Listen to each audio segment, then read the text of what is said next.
안녕하십니까. 오늘 주일 이렇게 라이브 방송으로 인사드립니다. 오늘도 계속해서 성경 일독 강의, 오늘은 디도서를 들어가겠습니다. 디모데 전후서와 함께 디도서는 이제 목회 서신이라고 그랬잖아요. 이제 목회 서신을 바울이 쓸 때는 이미 바울이 나이가 이제 많이 들고 또 자기의 일생이 정리가 되는 것을 느꼈죠. 자기가 얼마 살지 못할 거라는 그런 생각을 했어요. 그게 디모데 후서 4장의 마지막 4장에 나오죠.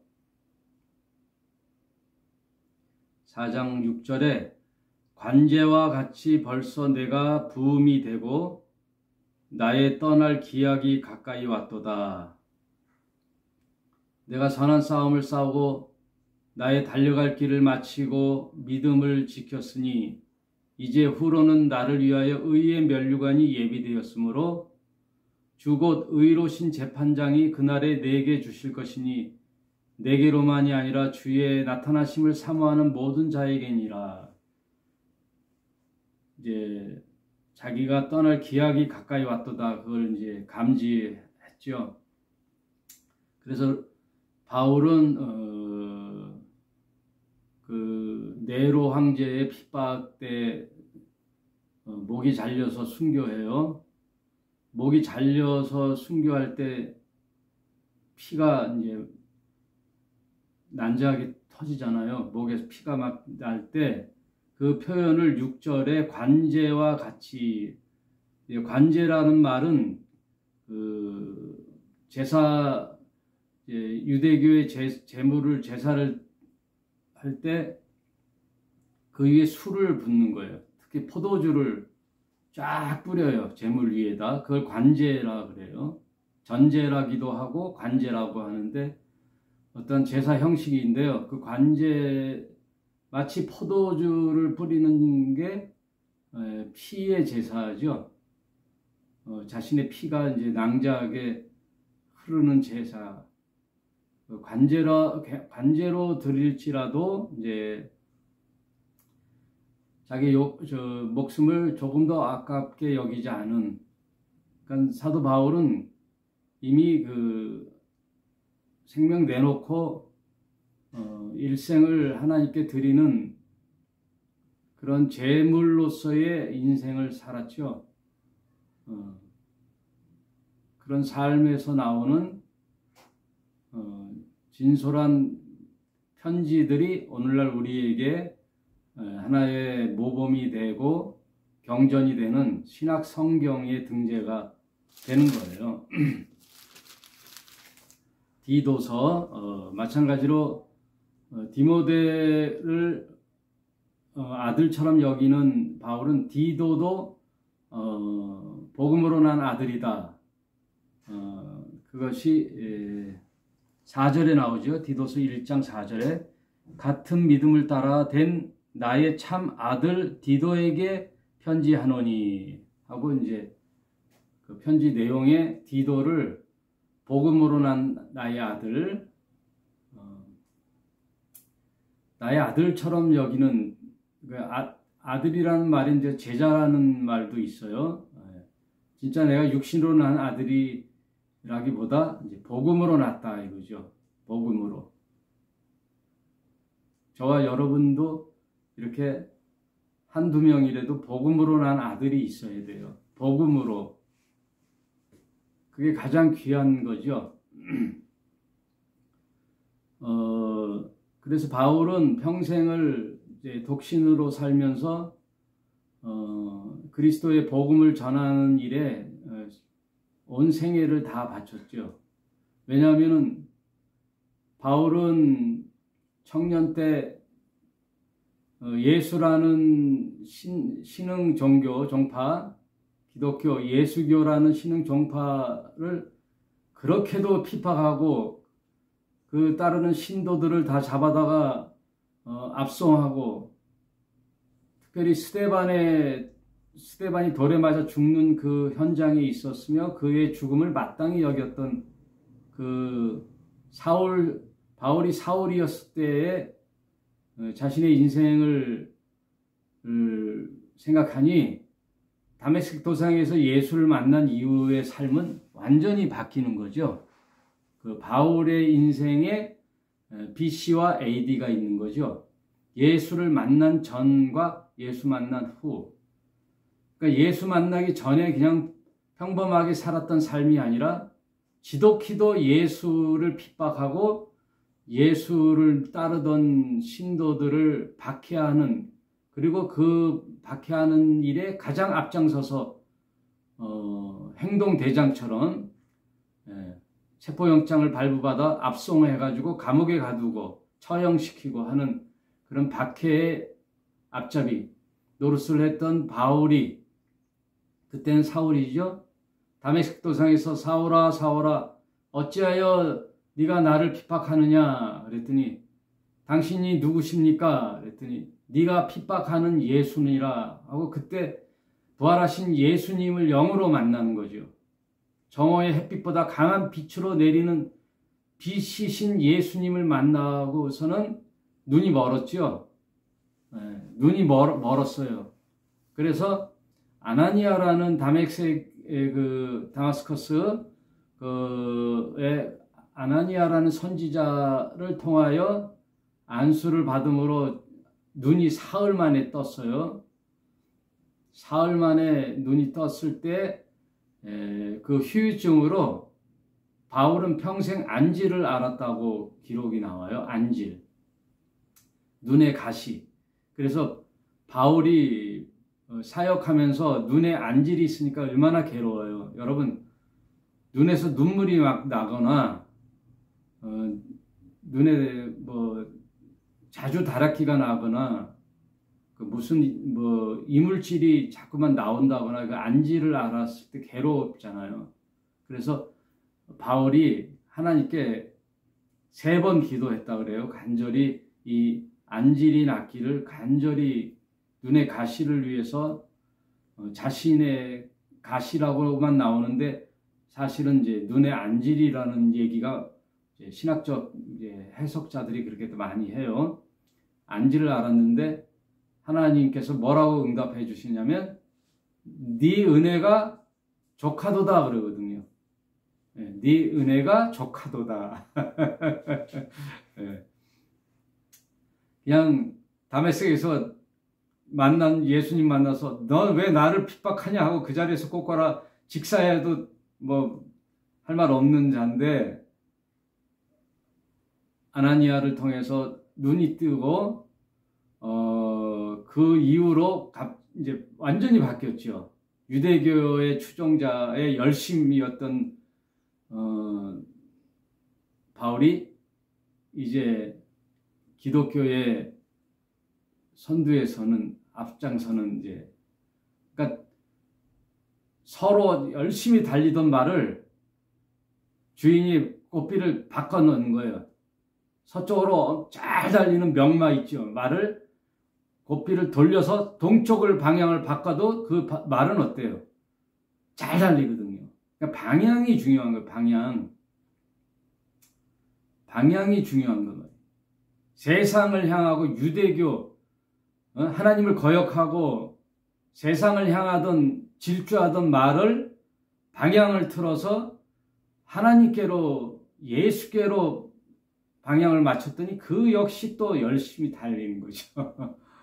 그래서 그 그릇을 하나님이 보신 거예요. 너는 이제 어떻게 내가 쓰느냐 하면 이방인을 위한 나의 그릇으로 택하시는 거예요. 하나님께서 이방인의 그릇으로. 그러니까 하나님은요, 모든 사람의 그 재능이 있잖아요. 누구든지 나는 무엇보다 어떤 사람보다 난 요건 잘해, 이건 잘해 하고 자기만의 독특한 은사가 있단 말이에요. 기질, 특기가 있어요. 특기. 네. 한번 여러분도 찾아보세요. 그 자기만의 재능이 있단 말이에요. 남들보다 잘하는 거, 그거를 이제 다 캐치하시는 거예요. 하나님께서. 그걸 사용하시는 거예요. 여러분, 요새 제가 잘 이제 듣고 마음에 서로 동의를 많이 하는 목사님이 한 분 계세요. 그분이 그 베이직 교회라고 서울에 있는데 조정민 목사님이라고, 여러분도 이제 들어보셨을 거예요. 조정민 목사. 누구냐면은 옛날에 MBC 앵커였어요. 뉴스 앵커. MBC 앵커였다가 워싱턴 특파원. 그러니까 앵커들은 이렇게 그게 있대요. 그 회사 들어와서 하는 그 루트. 앵커 하다가 뭐 7시 뉴스 하다가 이제 메인 앵커가 9시 앵커잖아요. 그러면 한 번은 특파원을 갔다 와야 돼. 프랑스 특파원, 중국 특파원, 미국 특파원 하는데, 특별히 A 코스가 이제 워싱턴 특파원이에요. 미국의 수도 워싱턴 특파원으로 가는 그게 있단 말이에요. 그래서 거기에서 7년인가 있다가 왔대요. 와서 보도국장 이제 쭉 이렇게 승진 가도로 달리다가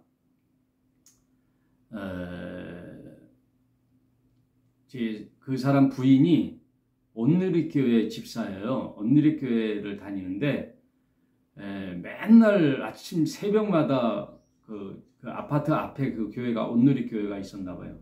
새벽에 교회 간다고 나가는 거예요. 근데 이제 집사람이 교회를 나가니까 이제 내가 그러나 본다 했는데, 매일 무슨 일요일 날 가지 새벽에 가나 하고, 이제 어느 날 잠도 안 오길래 한번 뒤따라 가봤다는 거예요.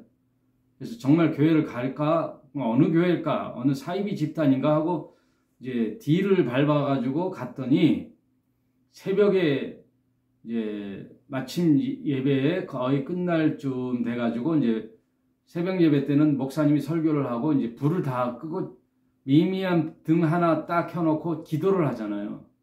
예, 기도를 자유롭게 하고 가시기 바랍니다. 그랬더니 그 온누리 교회가 굉장히 뭐 뜨거운 교회인지 막 강단에서도 무릎 꿇고 올라가서 기도하고, 그 새벽인데도 사람이 상당히 많아서 불을 끄고 막 기도하는데 방언으로 기도하고, 그러니까 이 교회에 처음 발걸음을 한 조정민 기자가 눈에는, 야, 이거 사이비 집단이구나라는 거를 이제 알았다는 거예요.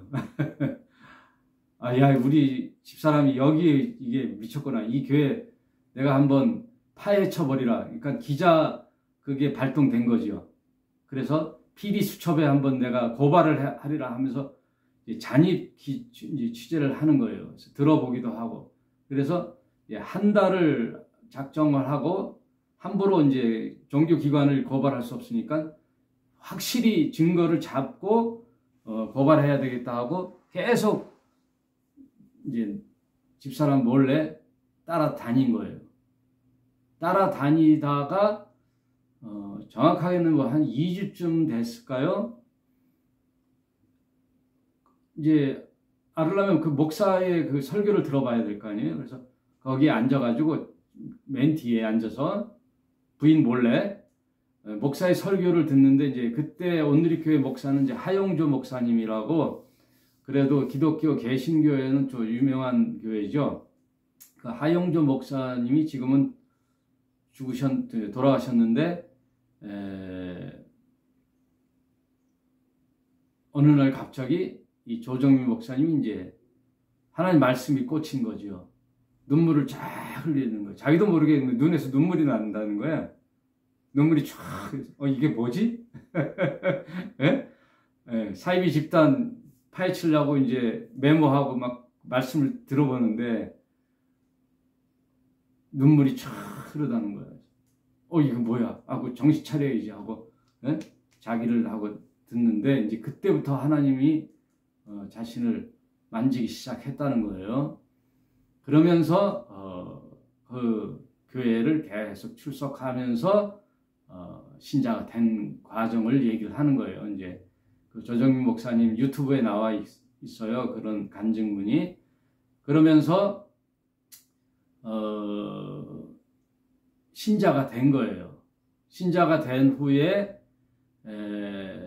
회사에서도 이제 계속 승진을 하면서 나중에는 IMBC라고 인터넷 방송국 이제 MBC의 그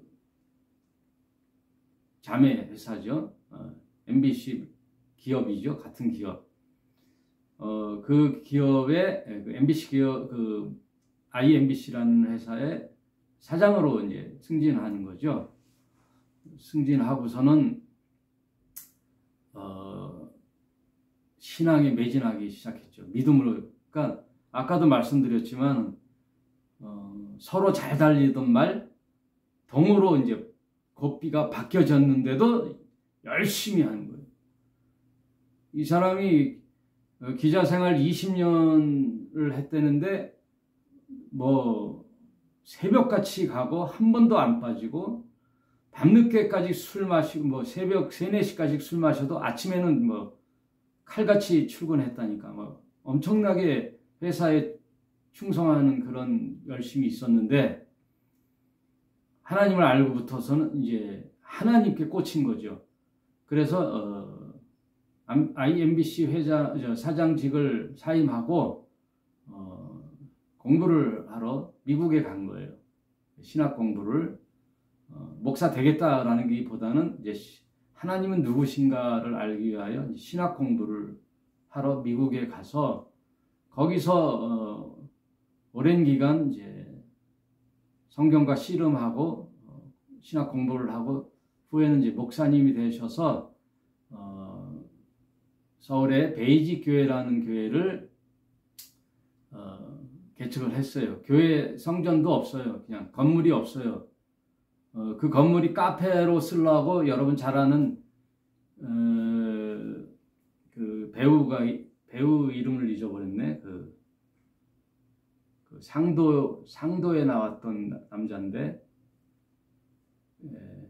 그 남자 배우 그리고 여자도 배우인데 이름을 잊어버렸네요.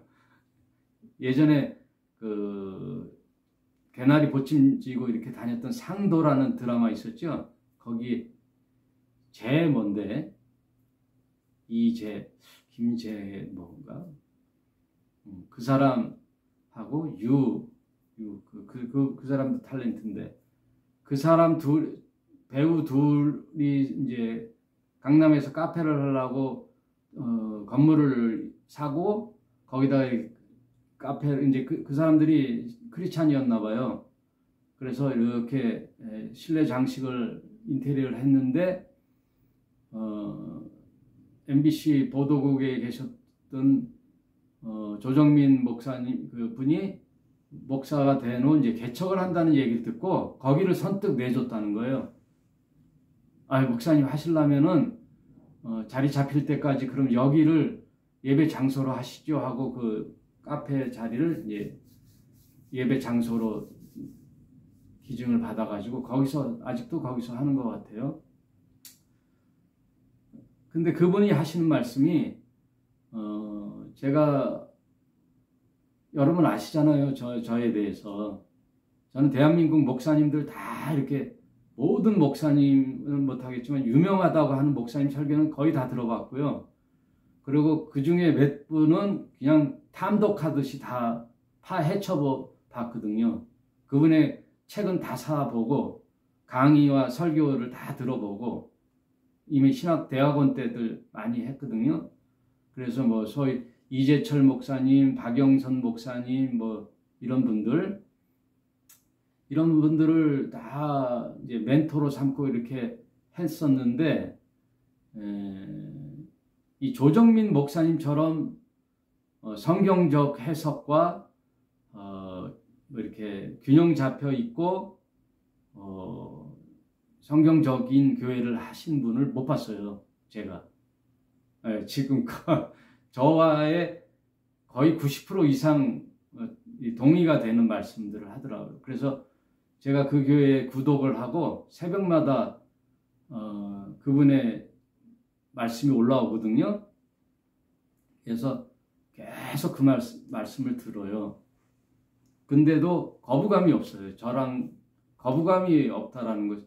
제가 한번 기준이라는 얘기가 아니라 참 대한민국 목사님 중에 저와 거부감이 없었던 목사님이 드물거든요. 뭐는 공감이 가는데 어느 한 분은 안 맞아요. 이 부분은 또 괜찮은데 이 부분이 안 맞아요.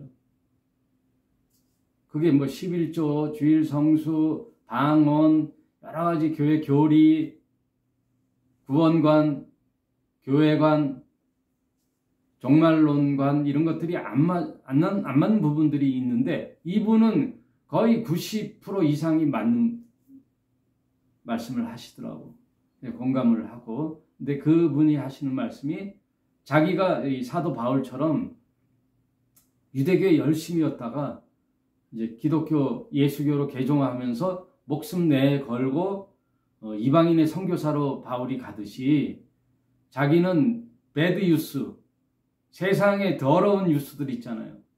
살인행위, 정치인들 싸우는 행위들, 사기친 놈들, 이런 세상 쓰레기 같은 뉴스들을 하던 배드 뉴스를 전하던 앵커였는데 이제는 굿 뉴스를 전하는 목사가 됐다는 얘기예요. 굿 뉴스. 여러분 뉴스라는 말이 그 NEWS잖아요. 그게 뭐의 이니셜이냐면 노스, 북, 동서남북의 이니셜이에요. 이스트, 웨스트, 사우스. 그걸 앞자리를 따서 NEWS. 사방에서 소식을 전해와서 전하는 게 뉴스거든요. 그 뉴스도 나쁜 소식 있잖아요. 나쁜 소식. 세상에 더러운 소식, 살인행위, 부모를 죽였다. 친구를 돈 때문에 죽였다. 아무 이유 없이 길 가던 사람을 죽였다. 마약, 강간범, 뭐 이런 것들이 난무하는 세상 소식을 전했던 이 목사, 이 앵커가 이제는 뭐 어떻게 해요? 사람을 살리는 뉴스. 우리의 생명을 살리는 뉴스. 하나님의 복된 소식, 굿 뉴스. 그 뉴스를 전하는 목사가 되니 얼마나 감개무량해요. 지금 나이가 한 70 되셨거든요. 자기는 오늘 설교하다 죽어도 되니까 모든 삶을 다 바치신 그 목사님이 굉장히 존경스럽더라고요. 이 말씀은 이제 디도서를 하면서 왜 말씀을 드리냐면은 바울이 이제 죽음을 앞두고 복음을 이제 전할 날이 이제 이제 마지막 날이 가까우니까 이제 제자들을 세우는 거죠. 후계자. 교회를 이어갈 다음 세대. 그래서 디모데를 세우고 디도를 세우는 거예요. 그래서 디모데와 디도에게 준 이 편지 형식의 이 말씀이 목회서신이란 말. 목회, 교회를 목양할 때 꼭 필요한 말씀이라 해서 목회서신이라 그래요. 근데 디모데는 거의 목사급인데 디도는 목사라기보다는 약간 평신도에서 이렇게 신실한 사람으로서 세워주는 청지기 정도의 위치인 것 같아요. 그래서 디도가 이제 맡은 교회는 그레데에 있는 그레데라는 섬에서 바울과 이 디도가 같이 복음을 전했는데 이제는 거기서 교회가 자리를 잡게 됐거든요. 그리고 바울은 한 곳에 머물 수 없잖아요. 이제 소아시아 쪽으로 또 가면 그 후계자로 디도를 세워서 교회를 치리하라. 그 대신 이런 지침으로 교회를 하거라 하고 목양 지침서라고 할 수 있는 디도서를 보내는 거예요. 편지를. 그런데 그 그레데라는 것은 섬이에요. 제주도 정도의 섬, 지중해의 섬이에요.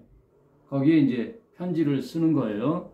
여러분 그림을 그렸죠? 그 정도의 배경을 알고선 이제 디도서를 읽으면 좋겠어요. 디도서의 내용이 디모데 전후서랑 내용은 비슷해요.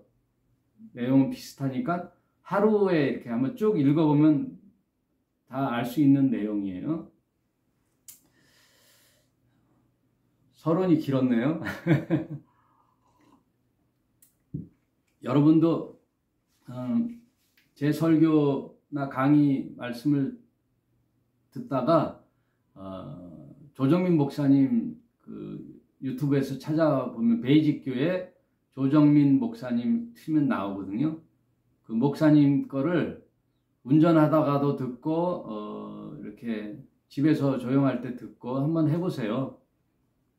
여러분의 신앙에 굉장히 큰 도움이 될 거예요. 굉장히 도움이 될 거예요. 저보다 100배는 훌륭한 목사님으로 저는 보이거든요. 그러니까 도움이 되실 거예요. 자, 디도서 처음 들어가겠습니다. 1절 하나님의 종이요 예수 그리스도의 사도인 바울 곧 나의 사도된 것은 하나님의 택하신 자들의 믿음과 경건함에 속한 진리의 지식과 영생의 소망을 인함이라. 하나님이 왜 바울을 택했느냐? 하나님의 택한 자들을 위하여 자신을 중매쟁이로 삼았다는 거예요. 도구로 삼은 거죠. 뭐를 주려고? 영생의 소망을 주려고 하는 것이라. 이 영생은 거짓이 없으신 하나님이 영원한 전부터 약속하신 것이라. 이 영생은 거짓이 없으신 하나님이 영원한 때 전부터 약속하신 거예요. 태초 전부터, 이 세상이 있기 전부터 하나님이 계획하시고 택하셨다는 거예요. 영생이라는 것은. 그래서 구약에 보면은 다 약속이에요. 여러분, 우리 기독교 경전 말고 타 종교의 경전은 구약 성서, 신약 성서라는 말이 없어요. 네? 네. 반야심경 또는 불교에는 금강경 이런 경전의 이름이 있지, 우리 성경이라는 경전의 내용은 구약과 신약이 있어요. 이건 뭐냐면 구약 올드 테스타멘트, 신약을 뉴 테스타멘트, 그건 약속이라는 말이에요. 약속. 여러분과 사람 간의 약속을 이제 약속이라고 하는데, 하나님이 우리 인간과 약속한 것을 언약이라고 그래요. 언약. 친구 간의 거래나 사업을 하다가 거래할 때 약속합니다. 내가 한 달 후에 100만 원, 이 물건 대금으로 100만 원 주기로 약속합니다. 뭘로 믿어요? 별로 안 되죠. 그래서 문서를 쓰는 거예요. 네? 문서, 현금 보관증, 물품 대금서, 이 물건의 값을 맨날 며칠날 인수하여 맨날까지 갚기로 약속합니다 하고 사인을 해야 그게 효력이 있는 거죠. 그 법적 증서거든요. 집을 내가 임대했을 때 언제부터 언제까지 약 2년간 살겠습니다 하고 거기다가 계약서를 쓰잖아요. 갑을 임대인, 임차인 해갖고 써서 도장 땅땅 찍고 비고란에 나갈 때는 원상복귀합니다. 뭐라든지 이렇게 다 하잖아요. 그 계약서거든요. 계약서를 쓰듯이 하나님도 우리 인간 간의 약속을 하나님이 말씀하시는 건 그대로 이루어지는데도 불구하고 인간 편에서 하나님은 약속을 해주신 거예요. 그래서 기록의 문자로 언약을 한 거예요. 언약. 언약. 그래서 성경은 다 약속이에요. 그 약속이 성취된 것을 성경은 증명해 나가는 거예요. 내가 그 사람을 어떻게 믿을 수 있어요? 내가 A라는 사람을 어떻게 믿을 수 있어요? 뭐 보자마자 마음이 믿어지네, 신뢰가 가네요 하고 믿나요? 안 그렇거든요. 해보니 예전에 약속을 이렇게 지키는 거 보니까 한 번, 두 번, 수십 번 약속을 이행하는 걸 보니까 그 사람이 신뢰가 가는 건데, 약속을 어기고 잘 지키지 않고 이러면 그 사람은 신뢰가 떨어지는, 신용도가 떨어지는 거잖아요. 네. 그래서 인간 관계에 있어서 가장 중요한 것 중에 하나의 기초가 뭐냐면 약속을 지키는 거예요. 약속을 지키는 거예요. 남녀 간의 연인 사이에서도 약속을 지켜야 사랑이, 믿음이 회복되고 신뢰가 가면서 사랑이 싹 기초가 되는 거예요. 무슨 약속하면 맨날 늦게 오거나 잊어버렸다거나 내 다른 약속 있었는데 깜빡했네 하고 안 해보면 신뢰가 떨어지는 거예요. 점점. 그래서 짜증이 나는 거예요. 약속을 안 지키면 어떤 사람의 관계에 있어도 연인 사이에서도 그렇고 친구 사이에서도 그렇고 기업 간에서는 더 아주 그게 기초예요.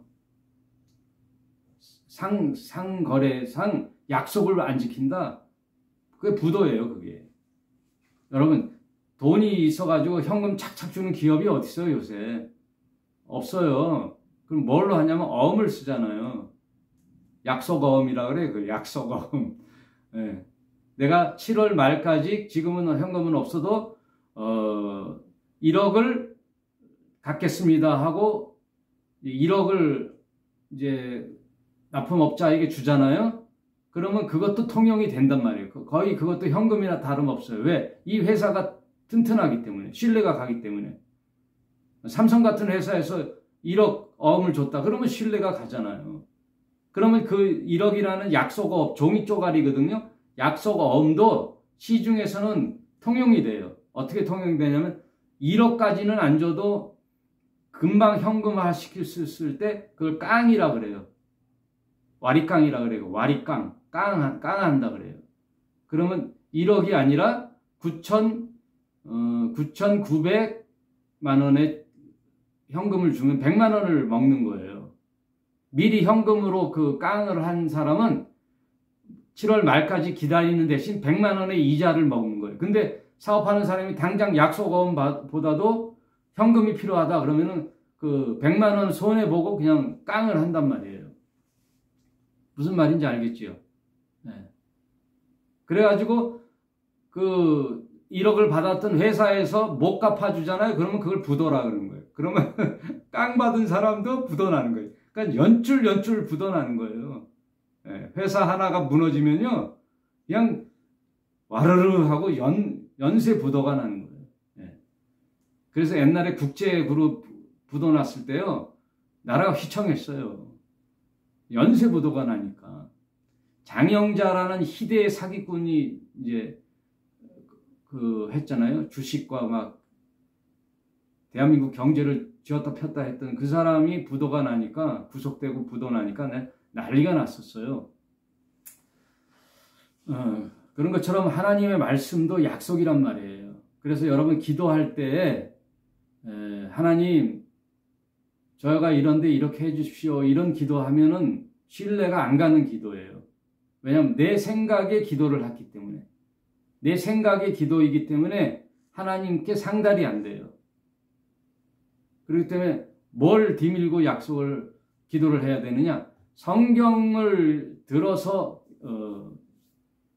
기도하면 하나님도 들어줘야 되는 거예요. 왜? 약속하셨기 때문에. 약속하셨기 때문에. 그래서 예수께서 뭐라 그러냐면은 심판날에 내가 너희를 심판하는 것이 아니요 내 말이 너희를 심판한다고 했거든요. 제가 성경을 그게 금방 떠올라서 지금 성경 찾아야 되는데, 심판날에 내가 너희를 심판하는 것이 아니요 내가 한 이 말이 너를 심판한다 그러면, 성경은 다 언약이란 말이에요. 언약. 그래서 구약을 살펴보잖아요. 다 아브라함을 통하여 하나님이 약속하는 거예요. 아브라함아, 내가 너를 민족의 믿음의 조상으로 삼으리라. 창세기 12장에 나오죠. 내가 너를 축복하는 자를 축복하고 너를 저주하는 자를 저주하리라. 하나님께서 엄청난 약속을 하잖아요. 그러므로 너의 우상을 섬기는 네 본토 아비 집을 떠나라. 뭐만 믿고? 하나님의 약속, 이 언약만 믿고 떠나는 거예요. 그게 믿음이에요.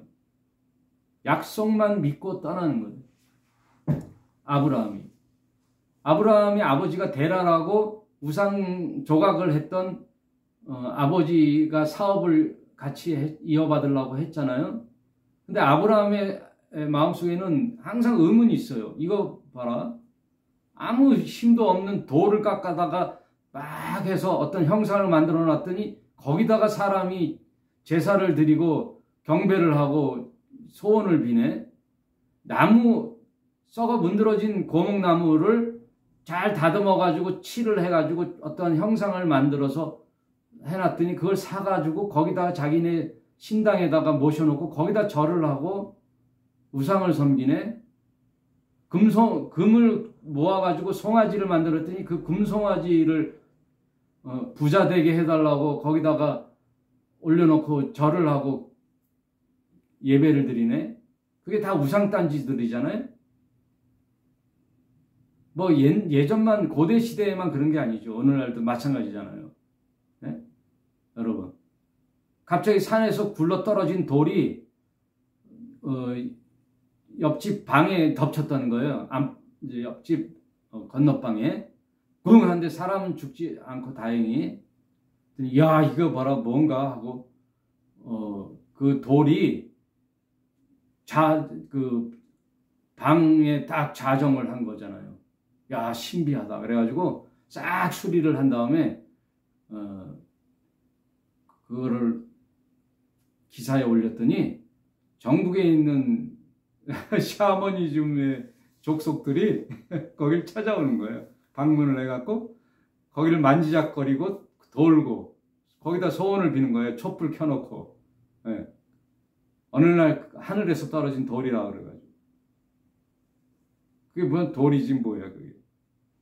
그러니까 굉장히 지혜롭고 현명하고 똑똑한 현대인들, 지식인들이라 하더라도 이 샤머니즘에는 맥을 못 쳐요. 다 이 미신에는 맥을 못 쳐요.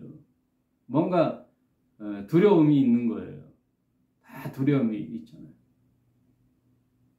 그러니 나란 일도 누구한테 물어보잖아요. 네? 무슨 법사로 하는 사람한테 물어보고. 재벌집 총수가 뭐 무당한테 찾아가 뭐 물어보잖아요.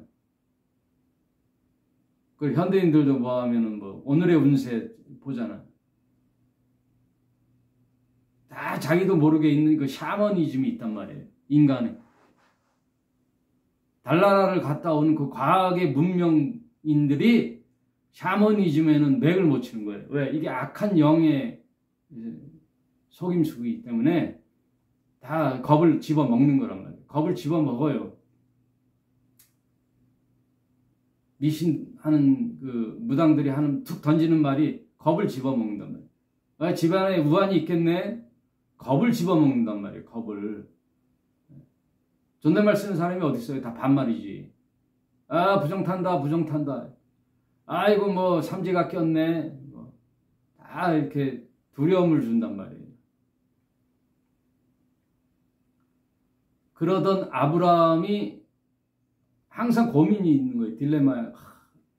이건 가짜 신하에게 절하는 이 인간들을 보니. 그럼 참신이 이 세상에 있는가 과연? 이 세상에는 밤하늘을 봤더니 수없이 많은 별이 있잖아요. 야, 저 별은 과연 뭘까? 그때는 우주라는 개념도 없겠죠. 저 하늘의 끝은 어디일까? 밤하늘에 그 수많이 떠있는 유성들, 별들, 은하계를 보면 항상 의문이 들었지. 이 우주 만물을 누가 창조했었을까? 신이 있는가? 참신이 있는가? 고민하던 아브라함을 하나님이 찾아오시는 거잖아요. 참 신이신 여호와 하나님이 아브라함아 아브라함아 하고 찾아오시잖아요. 여러분 이 세상을 있잖아요. 아이 뭐 먹는 게 남는 거야. 돈 버는 게 남는 거야. 에? 자손 만대로 내가 돈을 모아갖고 우리 자식 때 부귀 영화를 누리고 그 죽으면 끝이야. 뭘 고민하고 살아 이 세상. 에? 인생 뭐 있어? 오늘도 마셔 하고 한 잔 마시고 그러잖아요. 인생이 뭐 있어? 노는 게 남는 거야, 먹는 게 남는 거야 하고 막 놀고 띵까띵까 하고 놀잖아요. 돈 버는 게 최고라 그러고. 하여튼 돈 되는 일이면 뭐 수단 방법을 가리지 않고. 이런 자에게는 하나님이 들어갈 구석이 없는 거예요. 하나님이 만날 계기가 없는 거예요. 근데 고민하는 자에게 있는 거예요. 고민하는 자에게. 이렇게 사는 게 맞아? 아휴. 이렇게 하루 이틀 나이가 어느새 40이네 50이네 인생 뭐야 이거 열심히 살아봤는데 뭐 살기는 좀 살아도 뭘까 허무하네 인생 뭐 있을까 하고 고민한단 말이에요. 생각해보는 거예요. 그런 자에게 하나님이 간섭하기 시작하는 거예요. 이제 툭 던지는 거예요. 갑자기 누구를 만나는 거예요. 우리 김진구 집사님, 박영미 집사님. 돈가스나 먹으러 갈까? 민지야, 민용아, 가서 여기 에버랜드라는 돈가스 집 생겼어. 한번 가보자. 갔어. 갔더니 아이고 순진하게 생긴 부부가 돈가스 파는데 이게 남어? 돈가스 한 그릇에 5,000원. 예? 김밥도 막 그냥 꽉꽉 차가지고.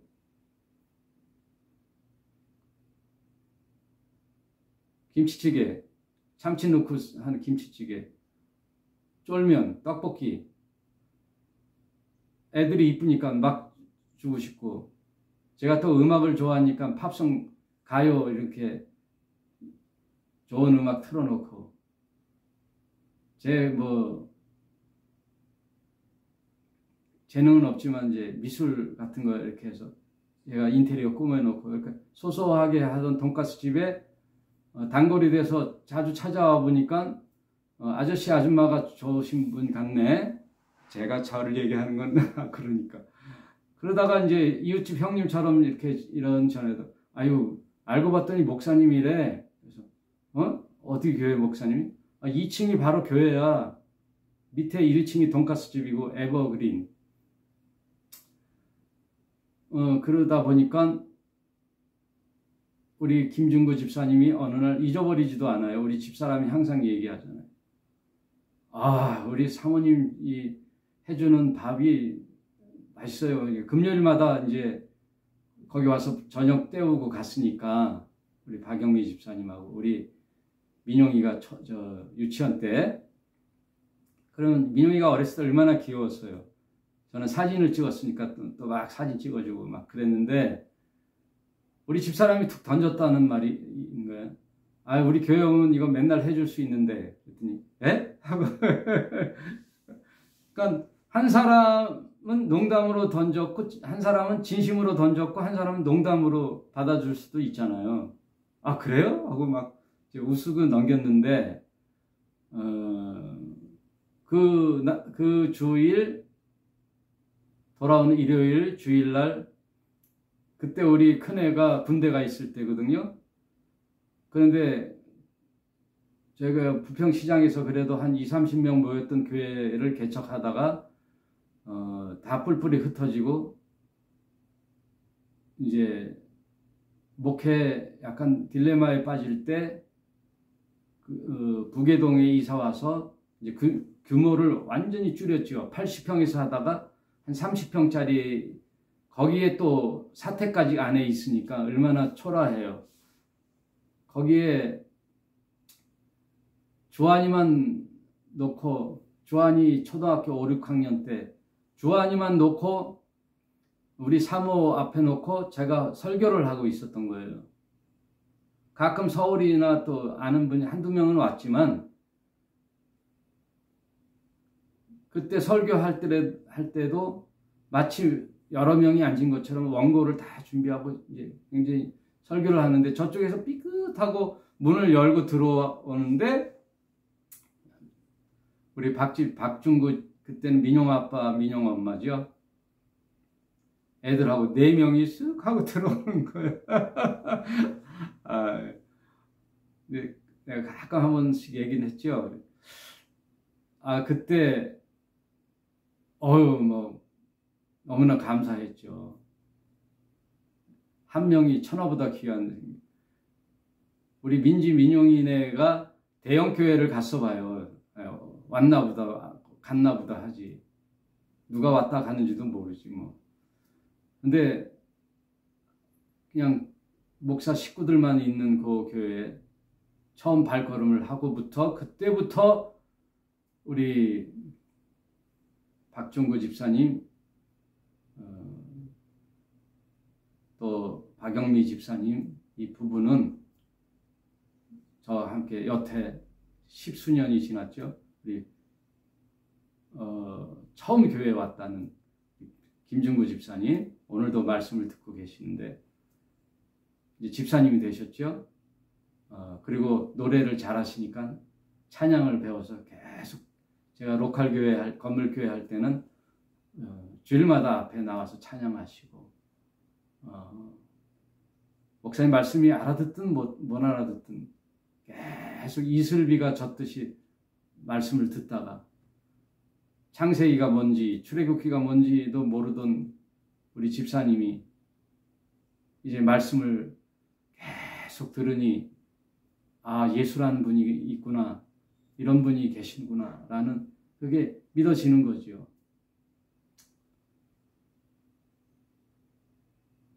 어쩌면 바울처럼 복음으로 난 아들 같죠.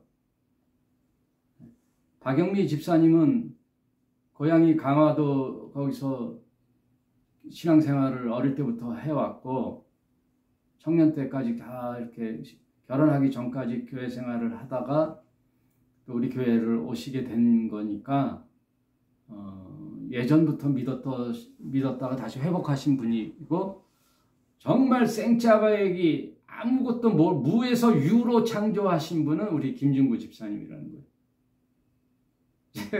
제 목회 20년 여정에 오로지 복음의 초보부터 가르쳐왔던 제자는 우리 김중구 집사님. 그리고 우리 애들도 어떻게 보면은 자식 이전에 복음으로 난 아들이지요. 육신으로 난 자식이기도 하지만 복음으로도 난 자식들이니까 너무나도 귀하죠. 그렇다는 얘기예요. 그런 것처럼 이 말이 오늘 많이 길어졌는데 바울이 이 디도를 생각할 때 이제 그런 마음으로 이 그레데라는 섬의 교회를 세우고 맡겨놓고 이제 떠나오면서 디도야, 사랑하는 내 아들 디도야, 내가 이제 오로지 혼자서 목회를 할 때는 이렇게 해. 이런 사람의 때는 이런 사람을 세우고 이럴 때는 이런 사람을 세워 하고 쭉 얘기한 게 이제 디도서예요. 디도서. 그래서 5절에 보면은 내가 너를 그레데에서 떨어뜨려 둔 이유는 부족한 일을 바로잡고 나의 명한 대로 각 성에 장로들을 세우게 하려 함이니 책망할 것이 없고 한 아내의 남편이며 방탕하다 하는 비방이나 불순종하는 일이 없는 믿는 자녀들을 둔 자라야 할지니라. 그러니까 장로를 세울 때 이런 사람을 세워라 그런 뜻이에요.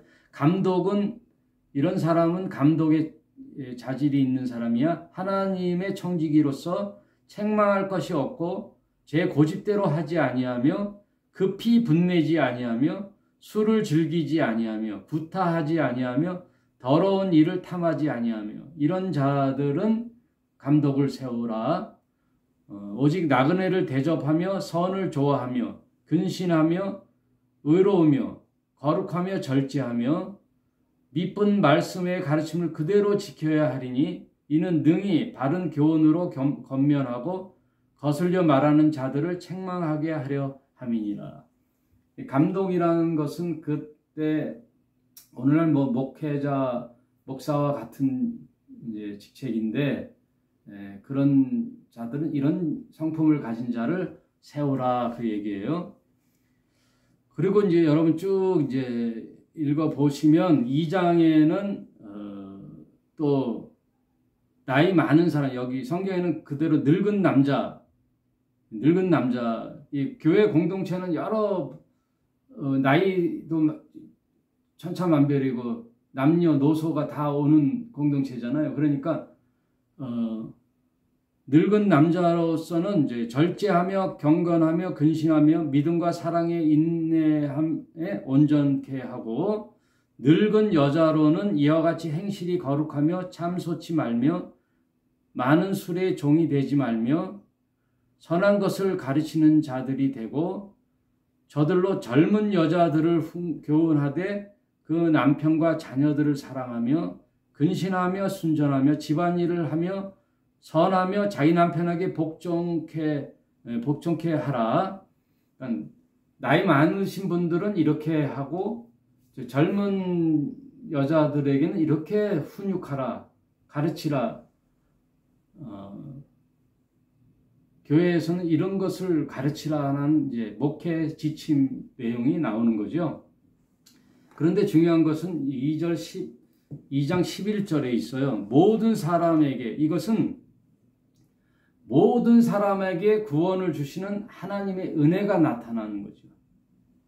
교회는요, 모든 사람에게 세상에서 잘 나간다, 권력도 돈이나 있다, 권세가 있다, 출세했다, 유명한 사람이다, 이걸 떠나는 거예요.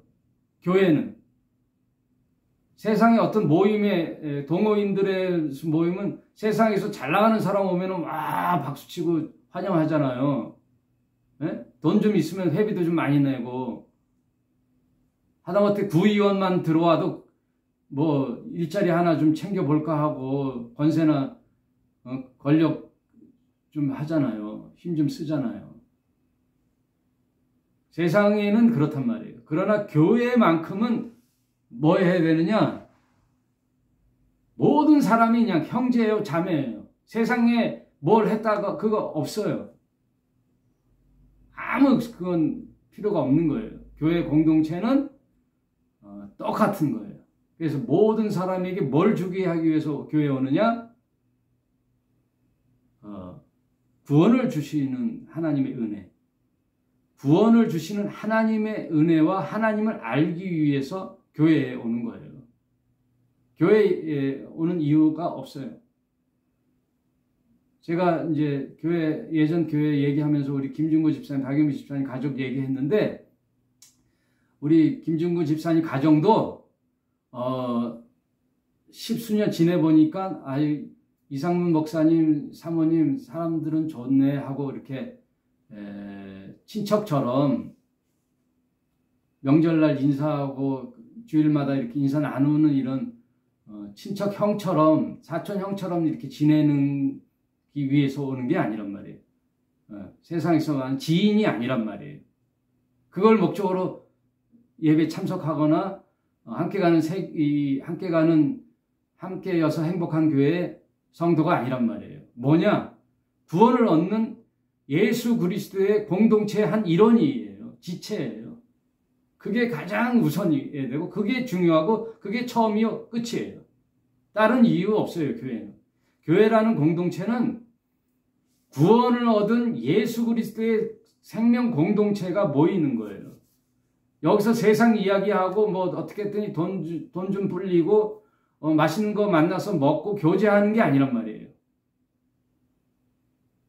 최고 우선이고 과정이고 끝은 뭐냐? 구원이에요. 영생을 얻어요. 예수 그리스도의 진리의 말씀으로, 그 말씀을 믿음으로 영생을 얻는 거예요. 구원을 얻는 거예요. 목사님의 아들로 태어나서 태어나 눈 떠보니 교회네, 아버지가 목사네, 아이고 할 수 없이 신앙을 가져야 되겠네. 그게 아니란 말이에요. 지금 방송을 듣는 주신이 조한이도 자신의 객체로서의 성인으로서의 한 인간으로서의 예수를 만나야 되는 거예요. 예수님이 누구냐? 과연 나에게 있어, 내 인생에 있어서 하나님은 누구시며 예수는 누구냐라는 정체성을 확인해야 되는 거예요. 아무리 목사고 뭐 할아버지고 필요 없는 거예요. 아버지가. 하나님 앞에 내가 누구냐를 확인하셔야 되는 거예요.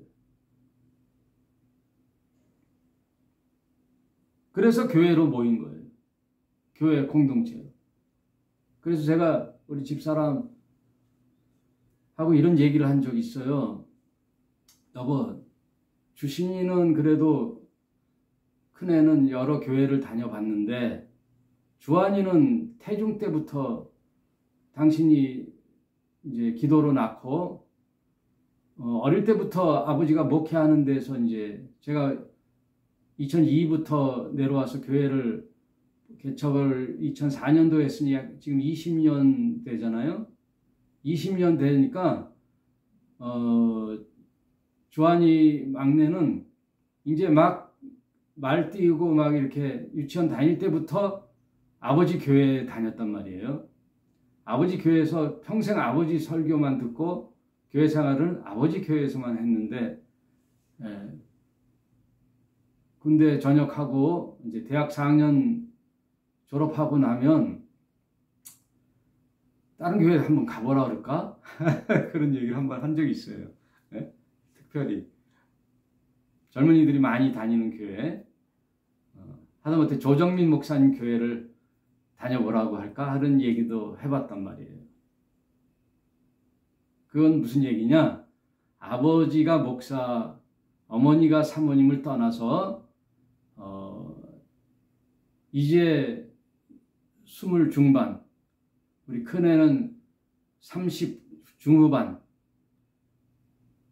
정말 성인으로서의 진리와의 논쟁이 있어야 된단 말이에요. 고민이 있어야 된단 말이에요. 네?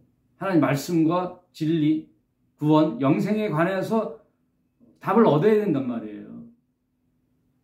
자기 인생을 주체적으로 생각을 해야 된단 말이에요.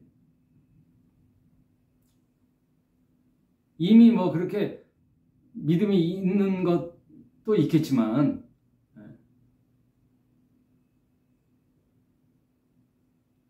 가장 중요한 거란 말이에요. 본캐, 부캐 얘기하죠. 요새 젊은 애들. 나의 본캐는 뭐야? 부캐는 뭐야? 이런 얘기 하잖아요. 네. 배우 중에 나의 본캐는 배우야. 유튜브는 부캐야. 이렇게 하듯이 본업과 부업이 있잖아요. 저와 여러분의 본캐는요, 예수 믿는 거예요. 세상에서 뭐 하는 거 아니에요. 저와 여러분의 본캐는 예수 믿는 거란 말이에요. 신앙이 처음이요, 중간이요, 끝이란 말이에요. 다. 그리고 이 세상에서 사는 것은 부캐란 말이에요. 부캐. 본질을 흐트려가서는 안 되는 거예요. 세상에서 그 무엇이 우리에게 생명을 주질 않아요. 인간이 인간에게는 뭘 줄 수가 없어요. 왜? 부족한데 뭘. 인간의 허무한데 약속이. 아무리 부모라도 자식을 뭐 어떻게 장담할 수가 있어요? 책임을 질 수가 없어요. 네? 그래서 지적 장애인을 갖고 있는 부모가 뭐라 그래요? 기도 제목이? 나보다 얘가 먼저 하루 일찍 죽는 게 소원이라 그러잖아요. 얘 놔두고 내가 죽으면 어떻게 눈을 감을 수 있느냐 이거예요. 아무도 얘를 돌볼 수가 없는데. 지적 장애 아이. 인간은요, 누구도 인간을 인간이 담보할 수가 없어요. 책임질 수가 없어요. 마찬가지로 세상이 여러분을 책임질 수가 없어요. 인류 역사에 죽음을 해결한 자가 아무도 없거든요. 그래서 인간은 능력이 없어요. 사람이 사람을 구원할 수가 없단 말이에요. 사람이 사람을 구원하겠다는 게 다 온갖 이단 사입이란 말이에요. 이단 사입이. 지금 수많은 젊은이들 따르는 신흥 정파가 있죠. 사입이 이단 정파가 있죠. 거기 교주가 굉장히 늙었어요. 그 교주가 죽는 날에는 거기에 수많은 젊은이들이 뛰쳐나온다 그래요. 왜? 영생불사라 그러니까. 교주가 영생불사한테 죽어봐요. 허무맹랑한 약속이잖아요. 그런데도 그걸 믿고 살아가는 거예요. 인간이 굉장히 똑똑하고 지혜로운 것 같죠? 아까도 말씀드렸죠? 샤머니즘에 약하다니까요. 왜? 세뇌 당하기 때문에. 계속 세뇌 당하면 가스라이팅이 돼도 내가 뭘 하는지 몰라요. 먹고 자게 하고 살게만 해주면 그냥 지내는 머슴 것 같아요. 가스라이팅이.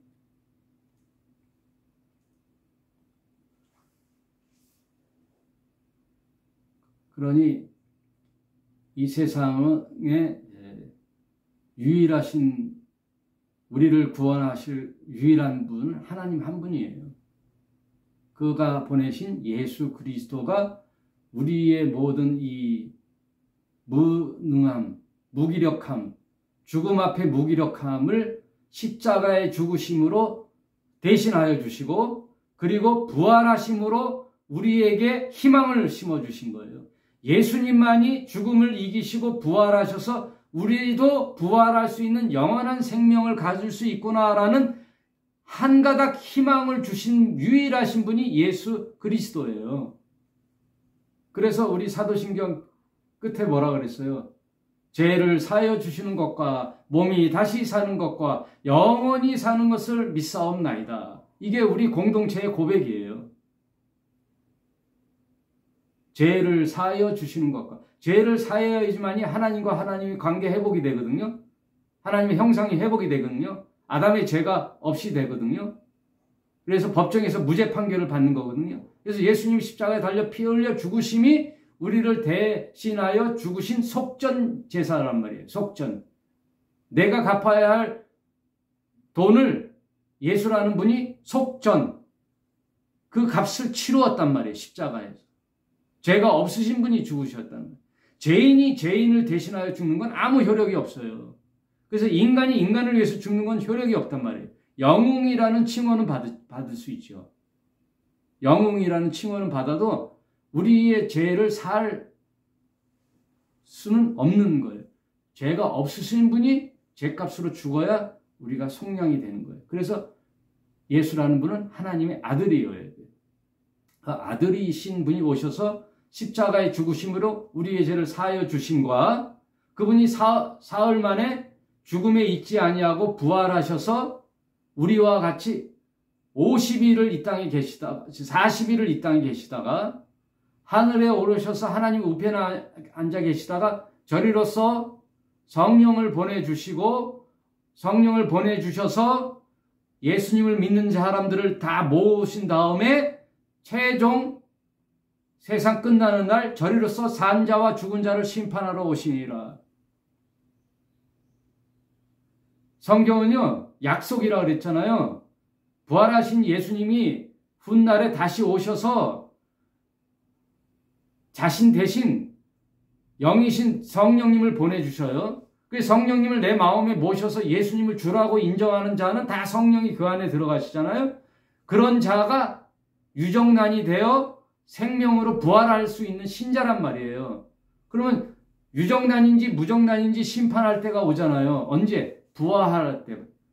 달걀도 부활할 때 이게 썩은 무정난인지 씨가 있는 유정난인지 부화해서 깨봐야 병아리로 나오는 것처럼 우리가 믿음이 성령이 내 안에 있는 믿음이 씨가 있으면 이게 자라나서 내가 어떻게 돼요? 부활하는 생명체로 예수님처럼 부활하는 생명체가 되는 그때 예수님이 이 세상에 오셔서 산 자와 죽은 자를 가르는 날이 온단 말이에요. 오른편에는 양, 왼편에는 염소로 가르는 날이 심판의 날이 온단 말이에요. 그때가 예수님이 재림하는 때잖아요. 그러니까 우리의 죄를 사여 주심과 몸이 다시 사는 부활하심과 영원히 사는 것을 믿사옵나이다. 아멘. 이게 우리 사도신경의 끝부분이잖아요. 우리 교회 공동체 신자의 고백이에요. 이건 세상 사람들이 할 수 있는 고백이 아니에요. 예? 세상 사람들의 고백은 뭐예요? 예, 주식을 투자를 잘했더니 일확천금을 얻어서 잘 먹고 잘 사고 무덤에서 죽었더라.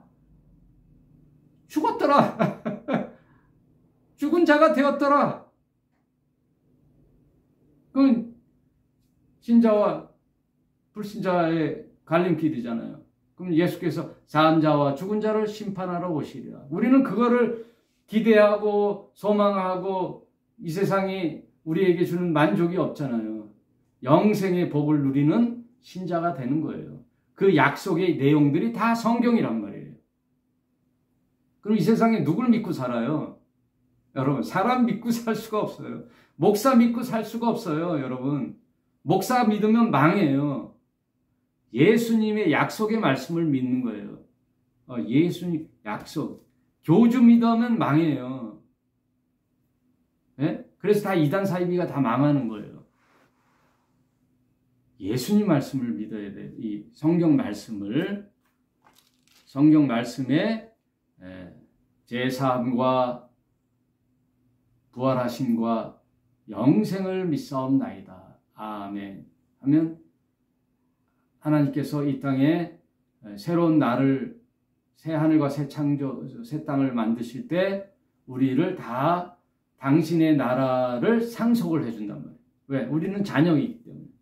그래서 하나님을 뭐라고 불러요? 아버지 부르는 거예요. 하나님 아버지, 제가 재산이 있을지 없을지 모르지만 내가 죽으면 나의 모든 소유는요, 우리 자식한테 가는 거예요. 큰아들, 작은아들 요새는 1대1로 나누는 거잖아요. 다 상속권이 자식한테 있는 거예요. 하나님 나라를 우리가 아버지라고 부르기 때문에 하나님 나라를 상속받는데 그 하나님 나라의 상속권은 뭐예요? 영생이에요. 영생. 신의 상속은 영원한 나라 천국을 우리에게 주는 거예요. 그래서 우리에게 신적 생명을 주는 게 성경의 약속이란 말이에요. 이걸 믿고 사는 자들이 신자예요. 알겠죠, 여러분? 그래서 모든 사람에게 주시는 구원을 주시는 하나님의 은혜로다. 우리 인간의 노력이 아니에요. 하나님의 은혜로 이렇게 구원을 주시는 거예요. 그러니까 기독교가 얼마나 좋아요. 야, 능력별로 너는 가문이 별로야. 너는 돈이 별로 없어. 너는 왜 이렇게 못생겼어? 넌 지식이 왜 이렇게 짧아? 넌 왜 교양이 없니? 너는 왜 이렇게 막 살았니? 너 인생 더럽게 살았니? 이걸로 구분하는 게 아니란 말이에요. 하나님 앞에 나와 내 인생을 다 자복하고 회개하면 하나님 모든 사람을 그냥 물어본단 말이에요. 그냥 똑같이 본단 말이에요. 그래서 구원을 해주시니까 은혜지요. 내가 뭐 해서 구원받는데 무슨 은혜예요? 내가 아무것도 할 수 없을 때 하나님이 베풀어 주시는 게 구원의 은혜예요. 그래서 기독교에 주시는 구원은요, 인간 편에 그게 없어요. 그냥 믿습니다라는 고백만 있으면 구원해 주시는 게 너무나 좋은 거잖아요. 모든 사람에게. 네. 세상에 뭐도 안 따지고 모든 사람에게 주시는 하나님의 은혜다. 그래서 기독교만이 경쟁이 없고요. 사람 지위가 높낮이가 없어요. 목사 뭐 이런 거 없단 말이에요. 다 형제요, 자매요. 그리스도는 한 분이라 그랬잖아요. 이런 진리가 어디 있어요? 저 첩첩산 중에 깊은 산 속에서 수십 년간 수행해야 구원받는 그게 무슨 진리예요? 네? 그 뛰어난 자만 구원받지 그게 무슨 진리예요? 아무나 다 갈 수 있는 길, 그게 구원이에요. 창세기 때부터 세상 끝날까지 모든 인간에게 주어진 말씀은 성경뿐이 없어요. 다 신흥 종교란 말이에요. 역사, 창조 때부터 있었던 종교가 어디 있어요? 네? 불교는 예수 AD 500년 이후에 생겼으니까. 네? 이슬람은 아브라함 이후에 생겼잖아요. 근데 창세기 아담부터 하나님 말씀으로 가인과 제사에 하나님 받으시고 아벨의 제사는 받으시고 가인의 제사는 안 받으시고 이런 인류 시초부터 있었던 종교 이야기의 경전이 어디 있어요? 성경뿐이 없잖아요. 이 성경을 믿는 거예요. 여러분. 기독교가 그래서 위대하고 진리인 거예요. 누구나 인류 역사의 모든 사람이나 아무나 믿음에 가는 거예요.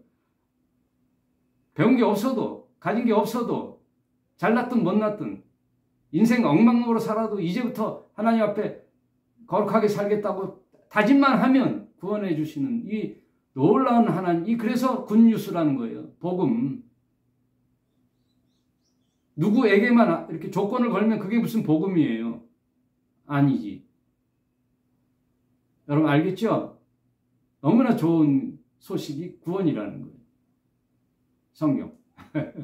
오늘 시간이 좀 지났습니다.